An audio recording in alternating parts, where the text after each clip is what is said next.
BoSportsTalk.com is the website. While BMO plays with this little box over there, Whoa. we will jump into some basketball talk. But at the top of the hour, it is the return of the fight segment, bigly boxing news. We have an update on Terrence Crawford and Jeff Horner, the 147-pound division. And we have a potential cancellation of a fight because of meat. Literally, allegedly because of meat. And of course, the usual staples, history lessons of birth, sport, entertainment, and video games. Your Final Four is official. We have number 11 seed Loyola of Chicago. We have Mookie's boys, the 3 seed Meshuggah Wolverines. As championship year for Mookie continues, there is hope for the Orlando Magic and the Angels after all. Nope. And they are joined by some true blue bloods, Villanova Wildcats and the Kansas Jayhawks, who probably had the most entertaining game of the weekend. They defeated the Duke Blue Devils in overtime, 85-81. I watched a lot of that game intently, and I will say this. I know that a lot of college basketball is about the coaches. That's why they do a lot of standing up, and that's why the guards like to stare at them a lot. But, I think an 18-year-old these days is probably on the same maturity level of, say, a 16-year-old from 20 to 25 years ago. And I think they should, they should get a little more leeway. I'll just say that. Hey, Duke, you had the best player on the court yesterday. Marvin Bagley, 35, lefty. Young lefty, by the way. 6'11", 230, a rebounding machine because he did get his double-double yesterday. But I used to say this about the pre-championship Mavericks. Like, no matter what you do on every possession, the Dirk man must touch the ball. And it's not about getting Dirk in a position to score, or he just needs to touch the ball so the defense has to react. Because if you get a one-on-one with Dirk, it is usually a barbecue chicken. The moments when Bagley touched the ball on Duke's possessions, they had their offense seemed to open up. Because, first of all, they had a guard on him, number 10, Mika Heilig. Okay? And listen, my dad's probably going to hit me on my text machine and say, yeah, but he don't know how to post up. I don't give a damn. You got a 6'11 dude on a 6'5 dude. No matter what, he's got to touch the ball, okay? And the moments he touched the ball and didn't score, he threw it out, the ball swung around, and they got an open shot. Except when they threw it to Gary Trent Jr. Did he make a 3 all game? I think he made like 2. He was 2 for 10. But my God, it felt like he was 2 for 20. Okay? And I thought he was the key to the game. Because if he could get them points from the swingman position, then Bagley could get his work inside, Wendell Carter Jr. could get his work inside, and Grayson Allen, a.k.a. Ted Cruz, could get his work on the outside. But instead, they did none of that. And to think that a Duke team that currently runs the cowardly zone was going to stop the guard-oriented lineup of Kansas, it was ridiculous. Malik Newman went for 32, including all 13 in the overtime period, and they had no stop for him. You know why? Because Kansas looked like they knew how to run some offense against the damn zone. Despite the fact that Duke played Syracuse in that cowardly-ass zone 3 times in the season, okay? So, I'm sure we have a sports dad in the building. My man, what's your name, boy? Byron, Mouton, Mountain, Bryant. You done? Let me tell you something. The 2-3 zone, man, it's real simple. First off, stop waiting on the corner 3 to get open. I know that's the staple against the 2-3 zone. But first, how about you get your big or whoever that's playing in the middle, you flash to the foul line, you catch it there, and you look opposite. Duke got burnt on that play by Malik Newman and my man, Two Braids, Vic, so many times. Great floor game by Devontae Graham, even if he didn't have a great shooting performance. Then Azubuike, is that a relative of Kalina Azubuike? Are we assuming that? No, Or we're going to just be ignorant asses and just assuming that all the Azubuike is all of them related. Hey, cousin? Okay, so we got Kalina and we got Udoka. Okay? So, in addition to the three being open from off the foul line pass, the alley-oop is always open. Yeah. And Kansas hit Duke a couple of times on that despite having almost 2 7-footers on that back line. And Kansas is your Final Four. Mookie, any thoughts on the Michigan Elite Eight game? Who they play again? Well, I'll say this. Who they play? I forgot who they play. I did too. Okay, cool. Because they ended up blowing them out. Oh, they beat Free Shoes. Oh, yeah, because you boy. Because, you ended up getting mad. The not-so-great Leonardo. Why you yelling Danny Jacobson like that? So you trying to tell me the end of the game? See, it's funny when women ask questions about basketball execution. I just find that funny. I mean, it was a good game. The one thing I did like, and I hope they continue that way, they're really going to have to continue that with Loyola, is the fact that they use the bigs. Now, Michigan got 3 nice bigs that they can, give the ball to, so they can pound it in the paint, and then, they can work inside, outside. But, once again, man, they got to chill out with these scoring drafts they be having. Like, it could be a nice little 2 minutes to where they not scoring. If you do that against a better team, y'all gonna be down by like 10 or 15 easily. So Loyola is hot right now. They are the Cinderella team, but I'm still picking the Wolverines to win. Yeah, and I think that Michigan looks great. I mean, I don't see them as any worse of a favorite than any of the other 3 teams. Now, if you want a team that knows everything that it's doing and has all those intangibles, you will look at the Villanova Wildcats, okay? Because they will show you how to run offense. I can't remember a possession against Texas Tech where they did not get a good shot. Bridges was open. My man Jalen Brunson, you see his daddy in the stands, B-Mo? Why won't it? Every time you see Rick Brunson, you just yell Patrick Ewing at. Yeah. Just yell Patrick Ewing at. Okay. He lifted by the way, Dave. I saw that. Both of them are father and son. He's very short, though. I got some parking lot duties for him. Oh. But Jalen Brunson, the lead guard, all the intangibles. You got a superstar wing and Mr. Michael Bridges, that's with a K-A-L. Okay, you got a couple of bigs, and you are well coached by Jay Wright. I mean, their offense was fantastic against the Texas Tech defense yesterday. Like I said, even when they got missed shots, it was a damn good shot. And the guards that they have, look, man, if I'm the Texas Tech coach, I'm replaying that second half and every offensive rebound they gave up, including the 2 putback dunks by the deceptively athletic DiVincenzo. They had to kill them, bro. They had to kill them. It was at one point in time where Villanova had more offensive rebounds than Tech had defensive rebounds, and that is not a recipe for success. B-Mo, your thoughts on the weekend? Well, my thoughts on the weekend, I want to go back to the Duke and Kansas game, where a lot of people was talking about the blocking foul that was called on Carter Jr. We know we called a foul out. Which, by the way, that call could have went both ways, but his feet was set. But also, what I want to notice about that is his right foot still was moving. His right foot was moving. His right was still moving. So if your right foot is moving, you are not in position, and you're going to get called out. So all the Duke fans or stands or whatever, they saying, they cheated and blah blah. Like, look, you still didn't have an answer for Newman. You still didn't have an answer for those guards. And the little crap-ass zone that y'all was doing, Kansas was playing over the zone, attacking the basket. That's the one thing about Kansas that I know about Bill Self all through this tournament. They were still attacking the basket. They did not settle for jump shots when it came late into the second half of these games. And when it came to overtime, what was Newman doing? Still going to the basket.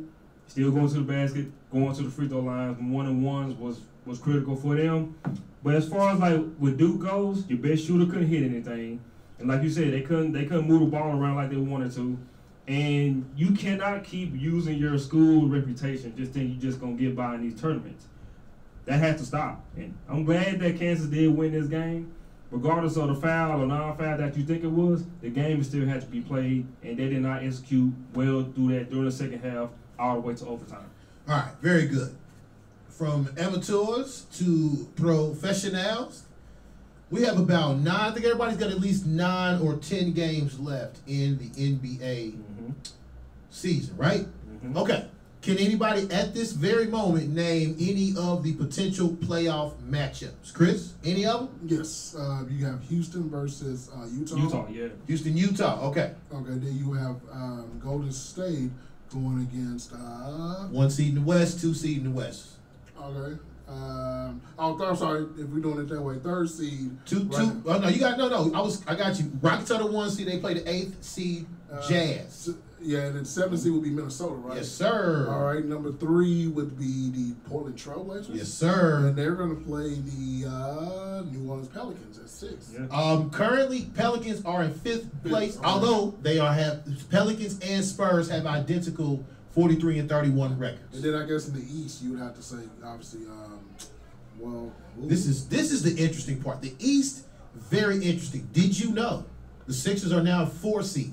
Yeah. Okay. Yeah. That's a Sixers are a 4 seed. That's a potential bad matchup, man, for somebody. They have 1 less game in the loss column than the Pacers. That's your 4 or 5 matchup. Yeah. Your 3-6 matchup, the OG phony clones, the Washington Wizards, taking on season 15 of LeBron. And as he said, you don't want me in your building for either game 1 or game 7. Not at all. The hobbling Celtics are taking on the Bucks. Remember, if the playoffs ended today and are 2-7, and BMO's favorite, the RSHs, Toronto Raptors, they will take on the Miami Heat.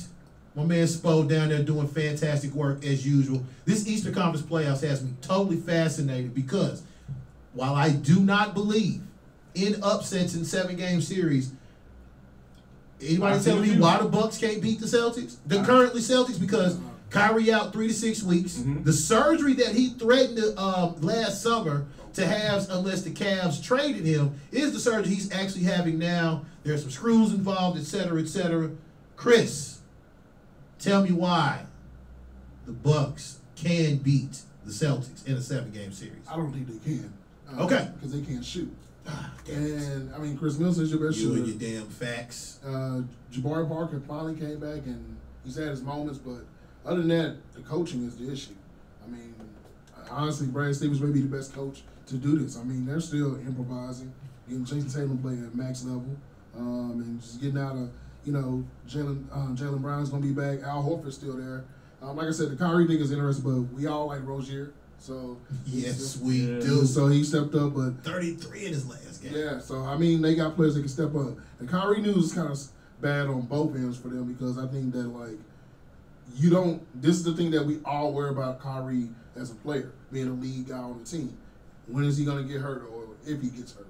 And once again, same thing happened in Cleveland during the championship. It's happening again.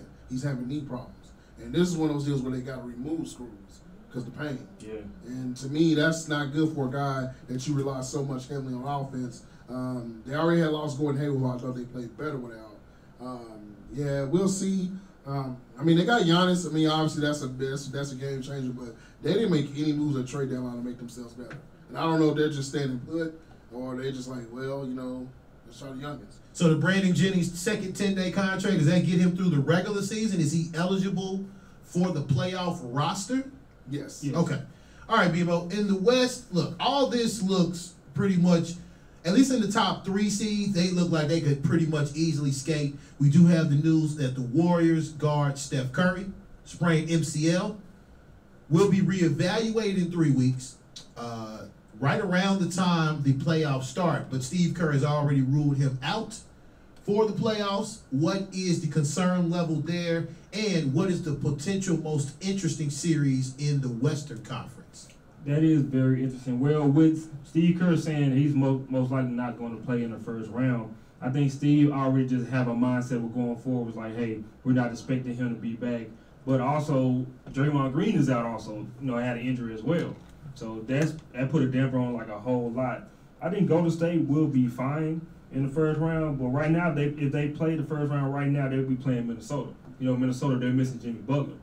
But at the same time, it's like Minnesota is not a bad team at all. They have a chance to potentially upset Golden State in the first round. I don't see it happening because you still have players on that squad that's a well-oiled machine, very well coached. Steve Kerr is a great coach. He's great with adjustments. You have players on that bench that can potentially start on other NBA teams.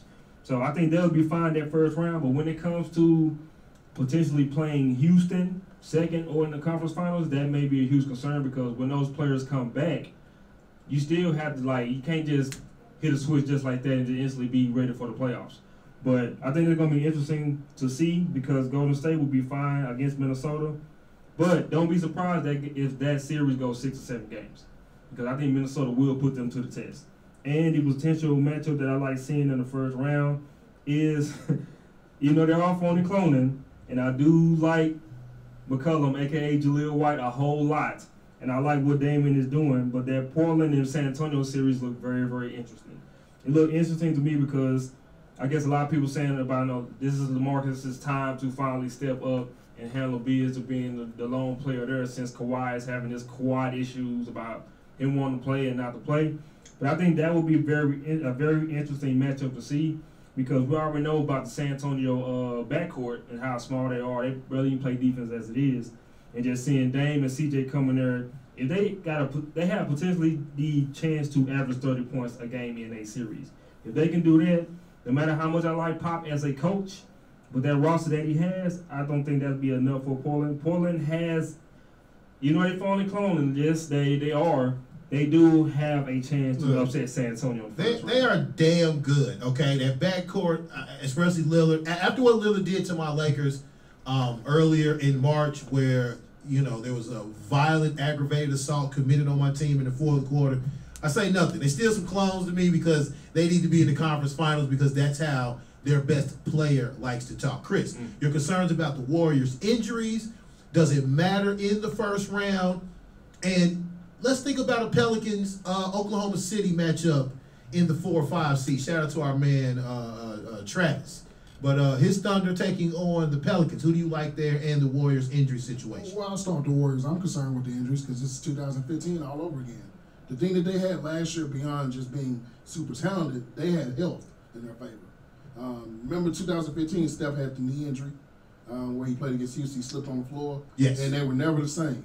And to me, Steph is the most, although people always want to give Draymond the most important guy, Steph is the most important guy because the way he passes, he spaces the court very well, he can shoot from anywhere. That's a deadly offense when he's out there. And with him being gone, I don't know if Quinn Cook or any guys like that can just fill the void. I know Sean Livingston will play, but the speed of the team changes a lot without Steph. So I'm very concerned.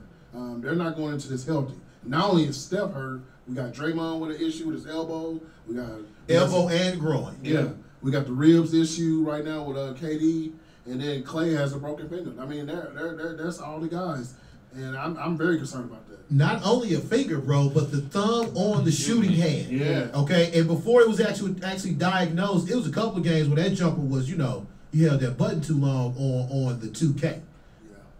Well, very good. I think a few of these will change, even though it's 10 games left, because it's a couple teams that are separated by half a game. We have the case of the Spurs and Pelicans that are tied in this situation. Also, the Sixers and Pacers may swap. They may be playing for home court advantage in the first round. And TV shows. I know that y'all love to give the teams in 10th place some hope, but stop showing Detroit. I mean, they may not be mathematically eliminated, but they're done. Okay, and this is reason number 6,455,212 why you don't let the coach get the double duty. Stan is out here shopping for the groceries, buying the groceries, and cooking the meal. He needs some help. It also it's dumb as hell when you gave Reggie Jackson $80 million. Well, no, that Blake has went totally downhill since he got there. Well, Blake, if you read like Zach Lowe's column about the trade, he is like a big man Monte Ellis. A lot of long twos. And the Drummond partnership did not get any sort of support as well. In 5 seconds, I think Melo needs to.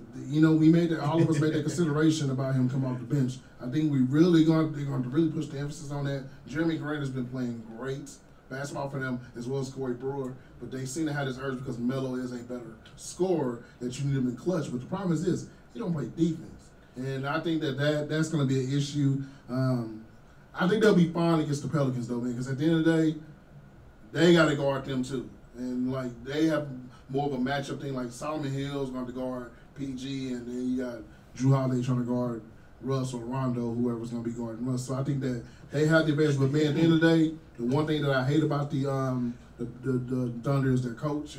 That's the most important thing. Okay. And that's it. I know, buddy. Thanks, UConn. Thank you very much. You ruined my TV experience for the first hour of the game. They are up 18 on South Carolina into the first quarter. It's a wrap. Let's take a break. When we come back, the news desk is up. He's drinking some innuendo juice. Moten will read us stories next. Mo Sports Talk on theafterparty.com. Nips. Neighborhood.